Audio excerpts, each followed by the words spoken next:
আসসালামু আলাইকুম ভিউয়ার্স, খুরশিদ আলম রিপন বলছিলাম পিনাকেল কনসালটেন্সি গ্রুপ থেকে। আজকে আমরা কথা বলবো খুব ইম্পর্ট্যান্ট একটি বিষয় নিয়ে। আমরা সবাই জানি যে প্রচুর স্টুডেন্ট আছেন যারা আপনারা ইউএসএর ইন্টারভিউয়ের জন্য ওয়েট করে আছেন। সো বেসিক্যালি যে প্রবলেমটা হচ্ছে যে রাইট টাইমে ইন্টারভিউ ডেটটা পাওয়া। আমরা সবাই জানি যে অ্যাডমিশনের পরে হয়তো কারো ক্লাস শুরু হয়ে যাওয়ার 2 মাস বাকি আছে, কারো 3 মাস বাকি আছে, বাট ওয়েটিং টাইমটা যেটা আপনারা ওয়েবসাইটে গেলে দেখবেন যে বাংলাদেশি স্টুডেন্টদের জন্য ইনফ্যাক্ট ঢাকা থেকে ওয়েটিং টাইমটা হচ্ছে 258 ডেজ।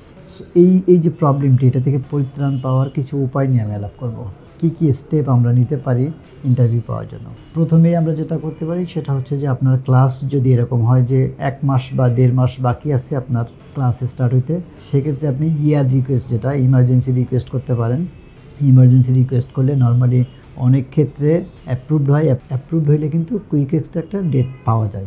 সো অনেকেই যেটা করেন যে ইয়ার গণহারে করেন, ক্লাস শুরুর বাকি আছে তো 6 মাস আপনি ইমার্জেন্সি রিকোয়েস্ট করেছেন, অথবা অনেকে আছে সেভিসপি পে করেন, এই DS-160 ফিল আপ করেন, এই আপনি ইমার্জেন্সি রিকোয়েস্ট করেছেন। সো এই টাইপের যেহেতু অনেকগুলো অ্যাপ্লিকেশন হওয়ার কারণে ওরা কিন্তু ইমার্জেন্সি রিকোয়েস্টটা ঠিকমতো অ্যাপ্রুভ করে না। বাট আপনি যদি রাইট ওয়েতে করেন, আপনি প্রথমে যেটা করবেন DS-160 সম্পূর্ণ ফিল আপ করে নেবেন, আপনার সার্ভিসটা পেমেন্ট করে রাখবেন। আপনার আপডেটেড I-20 থেকে আপনি যদি মনে হয় যে 45 দিন বা 30 দিন বাকি আছে আপনার ক্লাস শুরু হওয়ার, তাহলে আপনি যদি ইমার্জেন্সি রিকোয়েস্ট করেন তাহলে কিন্তু রিকোয়েস্টটি অ্যাপ্রুভড হওয়ার সম্ভাবনা অনেক বেশি। সো এটি একটি ধাপ যেটি আপনি অনুসরণ করতে পারেন আপনার এই প্রবলেম থেকে মুক্তি পাওয়ার জন্য।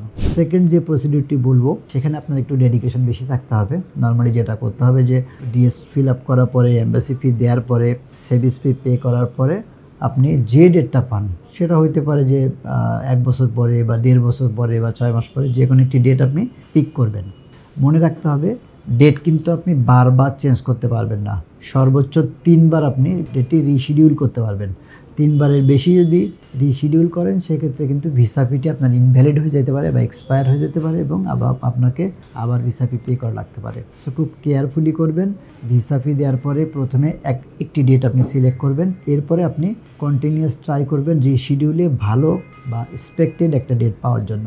বাট এইখানে আপনাকে একটা জিনিস মাথায় রাখতে হবে, আপনি চাইলেও কিন্তু আপনি ট্রাই করবেন আরও 3টা বন্ধুবান্ধব বা আত্মীয়স্বজনকে দিয়ে রাখবেন, এরকম করতে পারবেন না। যদি সেভেরাল অ্যাকাউন্ট থেকে বারবার লগ ইন করে রিশিডিউলের জন্য ট্রাই করা হয় তাহলে কিন্তু আপনার অ্যাকাউন্টটি ব্লক হয়ে যাবে। সো আপনি যেটা করবেন, সিঙ্গেল হ্যান্ডেড একটি করবেন এবং যখনই আপনি CGI পোর্টালে ঢুকবেন, রিশিডিউলে ক্লিক করবেন। ক্লিক করার পরে যদি দেখেন যে না, আপনার ডেট যেটা আসতেছে সেটা আপনার পছন্দ হচ্ছে না, তাহলে স্ট্রেট ওয়েতে আপনি লগ আউট করবেন। আবার যদি 1 মিনিট পর ঢুকতে চান তাহলে আপনি আবার লগ ইন করবেন, যদি আবার ট্রাই করবেন, যদি ডেট না পান তাহলে আবার লগ আউট করবেন। সো প্রত্যেকবার আপনার একটু কষ্ট হইলেও আপনার এটা করতে হবে যে লগ আউট করতে হবে, লগ ইন করতে হবে।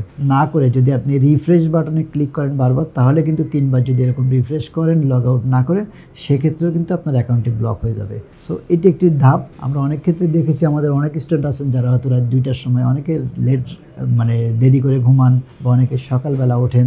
সো এই আনইউজুয়াল টাইমগুলো, যেগুলোর সময় টাইমে কম্পিটিশন কম থাকে, সেই সময় যদি ট্রাই করা হয় তাহলে কিন্তু ভিসার ডেট অনেক ক্ষেত্রে ভালো পাওয়া যায়। সো আমরা সবাই চাই ইমার্জেন্সি রিকোয়েস্ট করব। ইমার্জেন্সি রিকোয়েস্ট যদি অ্যাপ্রুভ না হয় তাহলে আপনি যদি কন্টিনিউয়াস 7-8 দিন 10 দিন ট্রাই করেন তাহলে কিন্তু আপনি পছন্দ মতো একটা ডেট পেয়ে যাইতে পারেন।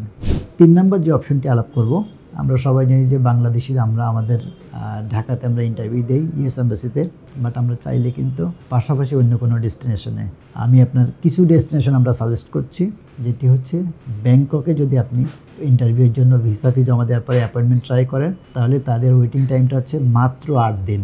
তার মানে হচ্ছে যদি আপনি আজকে ভিসা ফি দেন, 8 থেকে 8 দিন পর থেকে কিন্তু আপনি এম্বাসির ডেটটা শিডিউলটা পাবেন এবং চাইলে কিন্তু ব্যাংককে আপনি ইন্টারভিউ দিতে পারেন, কোনো প্রবলেম নেই। হয়তো আপনার ইন্টারভিউ দিতে গেলে আপনাকে জিজ্ঞেস করতে পারে যে আপনি বাংলাদেশি স্টুডেন্ট হয়ে কেন থাইল্যান্ডে এসে এম্বাসি ফেস করছেন। যদি আপনি ক্লিয়ার ভালো বুঝাই বলতে পারেন যে দেখো আমার ক্লাস স্টার্ট হয়ে যাচ্ছে, তার আগে কিন্তু আপনি আগের স্টেপটা তাকে দেখাবেন যে আমি ইমার্জেন্সি রিকোয়েস্ট করেছিলাম, তারপরে আমার যে ইমার্জেন্সি রিকোয়েস্টটা ডিনাই হলে সেই প্রিন্টেড কপিটা আপনি নেবেন যে আমাকে ইমার্জেন্সি ডেট পাইনি, বাট আমার ক্লাস শুরু হয়ে যাচ্ছে এবং আমি স্ট্রংলি চাই যে এই ইনটেকটা ধরার জন্য। সেক্ষেত্রে আপনার যদি থাইল্যান্ডে আপনি ভিজিট ভিসা নিয়ে যান অবশ্যই আপনি এমবাসি ফেস করতে পারবেন। এবং গুড নিউজ হচ্ছে যে থাইল্যান্ডের কিন্তু ভিসা রেশিও বাংলাদেশ থেকে ঢাকার চেয়ে ভিসা রেশিও ভালো। বাট একটা ঝামেলা হয় যে থাইল্যান্ডে ভিসা করাইতে হবে, আপনার যাওয়া আসার একটা খরচ আছে। সো আমরা মনে করি আমাদের যারা স্টুডেন্ট আছেন ইউএসএ যারা যাইতে চান তারা তো ফাইন্যান্সিয়ালি সলভেন্ট ডেফিনেটলি, নাহলে আমেরিকার মতো দেশে পড়তে যাওয়ার কথা না।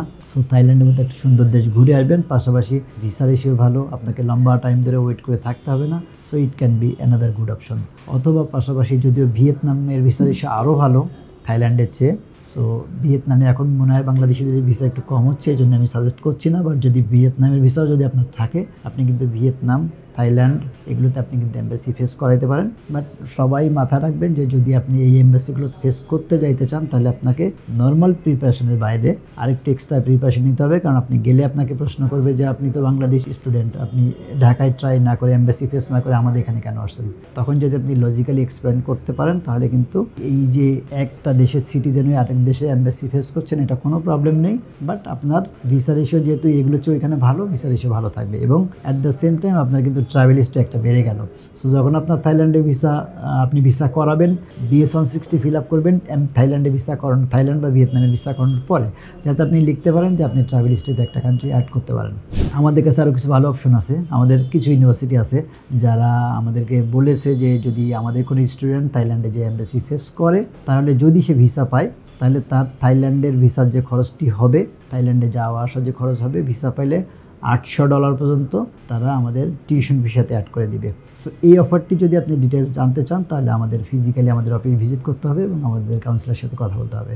ভিউয়ার যারা দেখছিলেন, আমরা সবাই জানি এটা একটা খুব ইম্পর্টেন্ট ইস্যু, সবার মাথায় করে। এবং অনেক স্টুডেন্ট আছে এরকম যারা এমবাসি 2-3 বার I-20 ডেফার করা লাগছে, অ্যাডমিশন নিয়ে ইন্টারভিউ ডেটের জন্য ওয়েট করছেন, অনেক দিন ধরে ট্রাই করে আছেন, ডেট পাচ্ছেন না। সো তাদের জন্য কি সলিউশন হইতে পারে প্রবাবল, সেগুলো নিয়ে আলাপ করলাম। আশা করি এই সেশনটি যারা ইউএসএ যাইতে চান তাদের জন্য একটু হলেও কাজে আসবে। কষ্ট করে যারা এতক্ষণ আমাদের ভিডিওটি দেখছিলেন সবাইকে ধন্যবাদ জানাই। পাশাপাশি বলি রাখি, আমরা সপ্তাহে 6 দিন ওপেন থাকি, শুক্রবার ছাড়া এবং গভর্নমেন্ট হলিডেগুলো ছাড়া সকাল 10টা থেকে সন্ধ্যা 7টা পর্যন্ত আমাদের অফিস খোলা থাকে। কোনো অ্যাপয়েন্টমেন্ট ছাড়া আমাদের অফিস যে কোনো সময় ভিজিট করতে পারেন যে কোনো ইনফরমেশনের জন্য। পাশাপাশি সোশ্যাল মিডিয়া যেগুলো আছে, ইউটিউব, ফেসবুক, ইনস্টাগ্রাম, লিঙ্কডইন, এগুলোতে we have dedicated team, customer care team. So quickest টাইমে রিপ্লাই দেওয়ার জন্য রিপ্লাই পাবেন। যে কোনো ধরনের কোশ্চেন যদি আপনার জানার স্টাডি অ্যাব্রোড রিলেটেড কোনো প্রশ্ন থাকে আমাদের সোশ্যাল মিডিয়াগুলোতে প্রশ্ন করতে পারেন। আর আমাদের ইউটিউব চ্যানেলটি যদি সাবস্ক্রাইব করে বেল বাটনটি প্রেস করে রাখেন, যখনই আমরা কোনো ভিডিও আপলোড করবো you will get notification. Thank you for being with us. Thank you.